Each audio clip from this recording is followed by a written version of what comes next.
Dan Barcelona untuk lo berdua, Barcelona dari misalnya di first leg mereka sudah mengamankan situasi gitu kan. Ini pemain yang jarang dapat pujian dari gue sebenarnya. Frenkie de Jong. Iya. Gue Frenkie de Jong.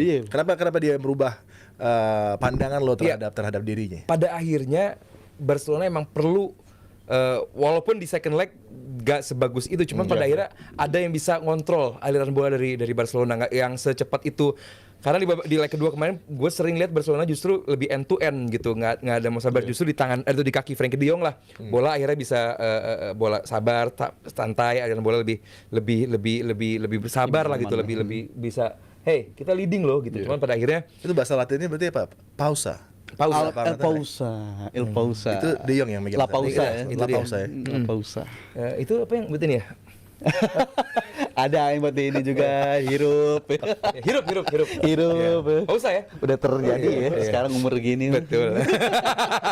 Cuman ya gue harus bilang Frenkie de Jong pemain yang biasanya gue bilang justru kali udah harus cabut dari Barcelona, cuman dia somehow menunjukkan bahwa gue bisa kembali setelah dari cedera kemarin cukup panjang nggak kepake, tapi pada akhirnya mungkin ada koneksi dengan Hansi Flick yang lagi-lagi bisa ngeluarin potensi terbaik dari pemain, dan kali ini Frenkie de Jong menunjukkan, atau dalam 2 leg terakhir menunjukkan kualitas yang luar biasa. Pemain kayak Lamine justru gue kecewa, tapi kalau kayak Frenkie de Jong gue harus bilang outstanding nih orang. Kalau gue Pedri sih ya, karena Barcelona ada dan gak ada Pedri ternyata tim yang sangat berbeda kalau menurut gue. Dan Frenkie de Jong yang paling mendingan lah dibandingkan di leg kedua ya, dibandingkan gelandang-gelandang yang lain. Tapi gue ngeliat itu menarik ya, sorry gue potong. Lo bilang Pedri gue. Dan di leg kedua jelas Pedri sepertinya membuat semua pemain di lapangan tengah kelihatan bagus. Lebih upgrade gitu kan. Gavi juga sama, Fermin juga sama, De Jong juga sama. Jadi mungkin rotasinya siapapun itu asal ada Pedri. Dan Frenkie de Jong pun juga 2025 mainnya bagus banget. Tapi